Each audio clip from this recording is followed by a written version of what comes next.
Welcome to the Man United stream. Hope you are doing well out there. It is the day after that loss against Bayern Munich. Yes, the 4-3 loss away from home in the Champions League. Our first Champions League game, group game, and we lost to Bayern Munich.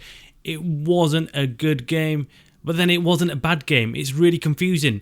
It was left most Manchester United fans confused, this game did, because at one hand, it wasn't a great game to watch, but then at the same time, it was a great game to watch.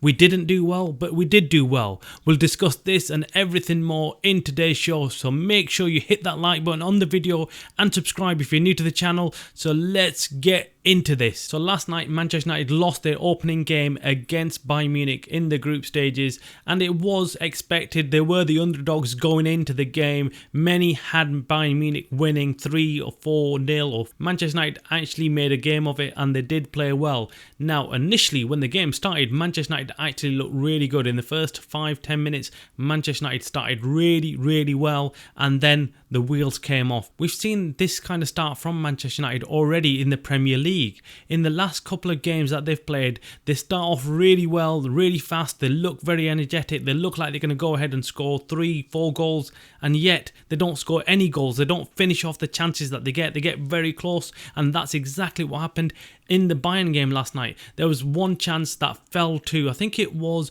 Palestri, and then Højlund, who had a chance to knock it in as well, and both failed to get the ball into the back of the net, and Bayern defended well enough. Reguilon was the one who was actually carried the ball through and crossed it in, and that was a massive chance really early on in the game, and no one finished it. And then after that, you knew Bayern were going to come back and start playing better. But to lose that first goal like they did was not good. It didn't fill Manchester United up with a lot of confidence, and Arne made a huge mistake letting that ball run underneath him, and that really deflated the whole entire Manchester United team, who were looking pumped for the game. They actually played better than Bayern up to that point, I believe, and you could see it all over Sane's face that he wasn't expecting that ball to go in. He didn't even celebrate the goal. He just literally walked away, tapped his teammates, and they got on with it. Bayern knew they got lucky for that first goal, but then Manchester United, as we've seen in the past few games, completely lose all focus, and they end up giving more goals away. The defence just looks weak. We don't know what it is with United's form right now. Who is to blame for this bad form? Is it the players? Is it Ten Hag?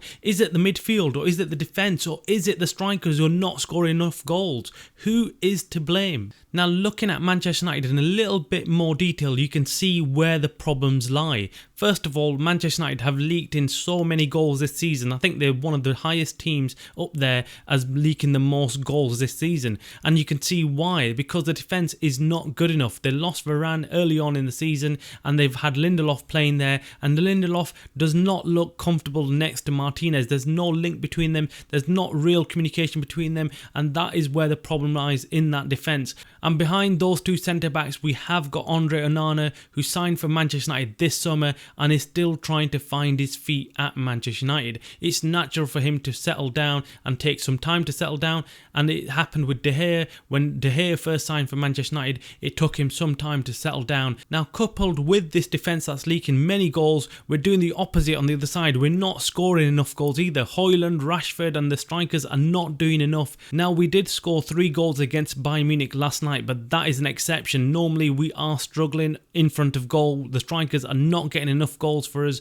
and missing a lot of chances that are coming their way. But for us, the biggest weakness lies within that midfield at Manchester United. Casemiro and Eriksen playing together is not a good combination. Eriksen is simply not good enough to play in that midfield next to Casemiro and play that defensive role. He hasn't got the legs, and neither has Casemiro, so we can only really have one central defensive midfield player who hasn't got the legs. We need another young, fast, capable player next to Casemiro who can run around like an engine throughout the game and not get tired. Now, Casemiro and Eriksen are not that combination, and if we want to play Casemiro in that team, we do need someone who's got the legs, who's got the stamina to last the entire game and not get tired. Now, Eriksen is not one of those players. Eriksen is defensively not good enough to play in that team, and that is where the weakness comes from within Manchester United. If we've got a soft core in the middle of the pitch, then everything else falls apart around us, because the defense will be always under pressure and then the attack never get the balls that they need. So we're always going to struggle to cope with the pressure. So with this midfield combination of Casemiro and Eriksen, we're always going to struggle in games. We're just not going to be good enough to control the middle of the park. So for us, it's clear like daylight. Eriksen cannot play in this Manchester United team going forward. We need to replace him and get someone else in there who's good enough to play in that position. Now, many of you might be thinking that we want McTominay to replace Eriksen, but that is not the case. McTominay shouldn't even be at the club. He was meant to be sold in this summer transfer window and does not fit into Ten Hag's plan and does not fit into the way the Manchester United team want to play.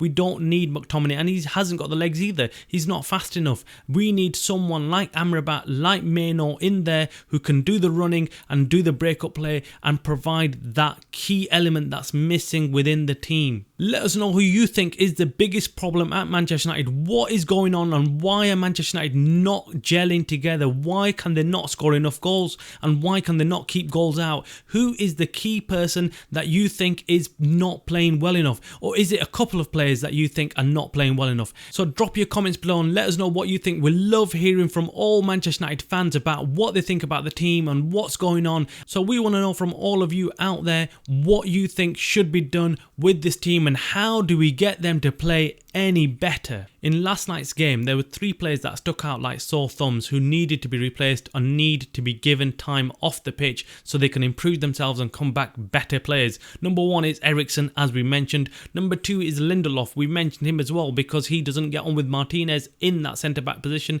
and he struggles. He just struggles. He doesn't look comfortable playing in that position for Manchester United. We need someone better in the centre-back position. Hopefully Varane will come back and take his position up, but this is why Manchester United were after a new centre-back in the summer transfer window and were going after Pavard and going after Todibo because they knew Lindelof and Maguire were not good replacements for Varane or Martinez. They needed someone better in there and that's why they were looking for new centre-backs, because Lindelof is a good player but he's not a player that can come in and replace Varane or Martinez. It is a huge drop down from them two. This is why we needed someone better in there to replace one of those two. Now the third player that we feel that needs to be dropped by Ten Hag is Marcus Rashford. Yeah, that might surprise most of you out there, but Marcus Rashford, if you watch him off the ball, he does not do enough for Manchester United. He doesn't like tracking back, he doesn't like defending, he doesn't like running generally unless he's got the ball, which isn't all the time. And therefore I think Marcus Rashford is just too much of a liability right now for the team. We have to work harder to run and get the ball and he doesn't like doing that. He doesn't like the high press, he doesn't like pressuring, and his attitude towards the game just doesn't look right. There's plenty of left wingers that we can bring in and put in place of Rashford and give them a go and let Rashford rest for a bit. Maybe he needs to rest, maybe he needs to relax a bit, see what he's missing on the pitch and then come back and play well. Again, let us know what you think of these 3 players that we've highlighted. Do you think they should be dropped or not? Or do you think someone like Marcus Rashford is still giving the team enough to stay on the pitch? Let us know. Drop your comments below. So those are the negatives right now currently with Manchester United. Yes, we know there's problems within the team. We know there's lots of injuries and people are not playing well enough to stay in that team, like Lindelof, like Eriksen, and we think Marcus Rashford also. But let's focus on the positives from that game against Bayern Munich yesterday. There were some positives coming out of that game and Manchester United actually did get 3 goals, which is really good compared to what they've been doing in the Premier League. They've struggled to score goals and yesterday's game they actually defeated Bayern Munich's defence, which is very good, and got 3 goals. So you can see Manchester United are making progress and they can score goals when they need to. Now in his second game running, Reguilón has played an amazing role for Manchester United and you are surprised that he couldn't even get into the Spurs team. This guy looks very good and he gives Manchester United an attacking flair that's been missing from that left back position. He's causing a lot of problems and his defensive rate is really good as well. He looks really pumped for every game. So Reguilón, hats off to you my friend, you played really well again and we thought he was one of the better players for Manchester United last night. Now the other positive we're taking out of the game yesterday is Rasmus Højlund. Yes, his movement, his attacking flair is what Manchester United have been missing for a long time and you can see that that if the team starts ticking, Rasmus Højlund will get a bag full of goals. He is going to get plenty of goals this season. What Rasmus Højlund needs is just them balls into his feet so he can turn around and score. Once he starts doing that, Manchester United will start ticking. Casemiro had a really good game for Manchester United last night, actually one of his better games this season. He's not been on form this season, but last night he actually played really well defensively and went and got those 2 goals late on against Bayern Munich and made it all tense for Bayern Munich near the end. And that was a really good performance by Casemiro. We think once he gets back into full fitness, he will again be a top player for Manchester United, and with all that experience, he will be vital in all those Champions League games that we will be playing. Bruno Fernandes actually had a very good game as well. You can see what his work rate is like off the ball. He does lots of running, lots of work, lots of defending for the team, and he plays those crucial balls when we need him to. Bruno Fernandes did make a few mistakes in the game, but overall he had a decent game for Manchester United. Another player that surprised many of us was Anthony Martial, who came on as a sub late on in the game. Actually had a very good cameo appearance. He actually looked really sharp compared to the times he's come on previously. It looks like he's getting up to match fitness, and he could be one player that you could be looking to start against Burnley on the weekend. Maybe drop Rashford for Martial and bring Martial on play on that left wing. There's many players who love playing on that left wing, and Martial is no exception. He wants to play down that left wing. That's his favourite position,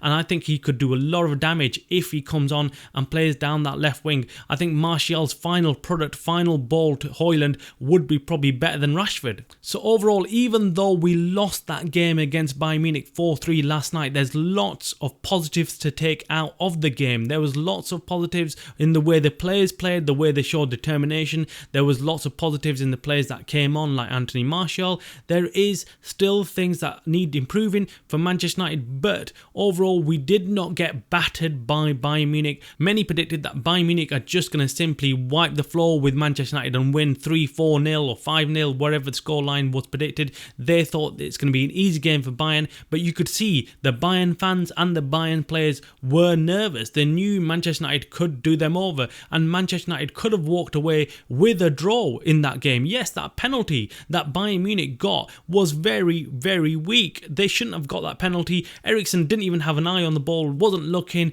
and the ball was literally 2 meters away from him and it hit his hand without him knowing. So that was very harsh, and if Bayern Munich didn't get that penalty, Manchester United could have been walking away with a draw against Bayern Munich away from home, which would have been a very, very good result. The other positive that we need to take out of the game is that we're still missing many of our senior players. We've got lots of injuries that we're coping with, so Manchester United are missing many players that could be featuring in the first team that are not available, and that is a positive, although it's a negative because we're missing these players. The positive is that if these players come back and these players start playing for Manchester United, like Varane, like Luke Shaw, like Amrabat, like Meno, we could have a really, really good team going forward. So there's lots of reasons to be positive about this Manchester United team, about the style of play. We feel that the style of play players are still getting used to. We still need the right personnel to carry out the job that Ten Hag wants the team to do. It's clear to see that Ten Hag wants the team to press really high, wants them to play fluid football, and wants them to be fast around the pitch and run around after the ball, and high intensity football is what he wants. Now, some players like Eriksen cannot play that high intensity football. Some players like Rashford refuse to play that high intensity football. Once Erik ten Hag has the right personnel playing in them positions that he wants and the way and style that he wants to play, we're going to see a huge difference in the way Manchester United play and an improvement overall by Manchester United. We've got many players that are still injured who'll come back and improve the team, no doubt about that. And you have to accept one thing: Manchester United are missing by fine margins. There's lots of chances Manchester United are creating, but are just not putting them into the back of the net. Even in yesterday's game away from home at Bayern, Manchester United in the first 10 minutes created lots of chances, and if they got 1 or 2 goals right early on in them first 10 minutes, it could have changed the whole dynamic of the game and the way Bayern Munich played. It could have sucker punched them in such a way that they would never have recovered, and Manchester United could have gone and blown them away. If them first 2 goals went in, Manchester Manchester United had two very good chances very early on, and these are the fine margins we're talking about. If Manchester United could have got them in, if Manchester United didn't give away that penalty, things could have been very different. If Onana didn't let that ball slip underneath him, things could have been very different. And these are the fine margins we're talking about. And Manchester United have been unlucky in the last couple of games that they have been playing. They are missing out on these fine margins, these fine calls that they're missing out on. We all have to accept that. But once we can turn around these fine margins and make them go in favour of Manchester United, then that is the time Manchester United are going to start destroying teams. And you can really see that happening. And this is why we've got to all remain positives as Manchester United fans, and we've got to support the team and Ten Hag and get out of this hole soon rather than later. Make sure you hit the like button on the video, and if you're new to the Man United Stream channel, please go ahead and subscribe so you can keep up to date with all the latest Manchester United news and opinions. You are watching the Man United Streamer channel by the fans for the fans.